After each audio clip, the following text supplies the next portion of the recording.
Donc il fallait que je réussisse à réfléchir à comment faire en sorte que ma musique puisse générer assez de revenus pour me faire vivre. Et c'est de là que je me suis rendu compte que c'était pas compatible. Ça marche pas. Bonjour, je m'appelle Naira, je suis une artiste indépendante et je suis obligée d'avoir un job alimentaire. Le moment où il y a la diffusion de ce télécrochet, moi je suis encore dans mon job étudiant et je suis encore en train de poursuivre ma dernière année de master. Donc il y a un réel écart qui a commencé à se créer entre ma vie pro, je sous-entends ma vie d'artiste, et ma vie d'étudiante / jobbeuse. C'est vrai qu'à un moment donné c'était plus compatible et il a fallu que je quitte ce job et que je trouve autre chose. Mais malheureusement la vie d'artiste ça paye pas tant que ça. J'ai cherché du travail pendant longtemps. La réalité est que avec un bac+5 aujourd'hui en France, c'est toujours aussi compliqué de trouver du travail. Un diplôme, ça veut rien dire. J'ai fait de la restauration et je me faisais reconnaître par les gens avec qui je travaillais, donc marrant. J'ai été hôtesse dans une brasserie de luxe. J'ai tenu 5 jours.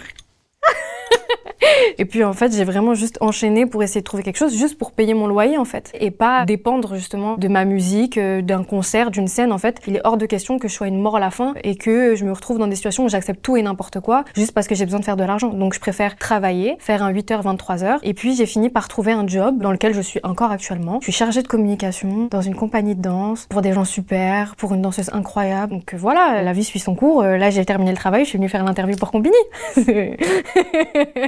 Tout au long de mon parcours artistique, j'ai été majoritairement indépendante. Quand j'étais mineure encore, j'avais signé en major. Ça n'avait pas fonctionné, ça avait duré très peu de temps avec mes poches, la façon dont il fallait que je pense ma musique d'un point de vue artistique, mais aussi ma musique d'un point de vue entreprise. Donc il fallait que je réussisse à réfléchir à comment faire en sorte que ma musique puisse générer assez de revenus pour me faire vivre. Et c'est de là que je me suis rendu compte que c'était pas compatible. Ça marche pas. Et parce que tout tourne autour du financier, quoi. Quand tu fais pas de stats, t'es déçu. Tu ne tournes pas en concert, t'es déçu. Alors que quand tu n'as pas d'attente vis-à-vis de ta musique et que tout ce qui se passe autour de ta musique est en bonus, c'est du bénéf, et bien ton rapport même à ton art, ton rapport entier change complètement. Et donc les intentions que tu vas mettre là-dedans, l'amour que tu vas mettre là-dedans va être complètement différent. Moi, mon rêve, c'était juste de pouvoir faire ce que je fais actuellement et d'avoir un diplôme et... Eh vas-y, voilà.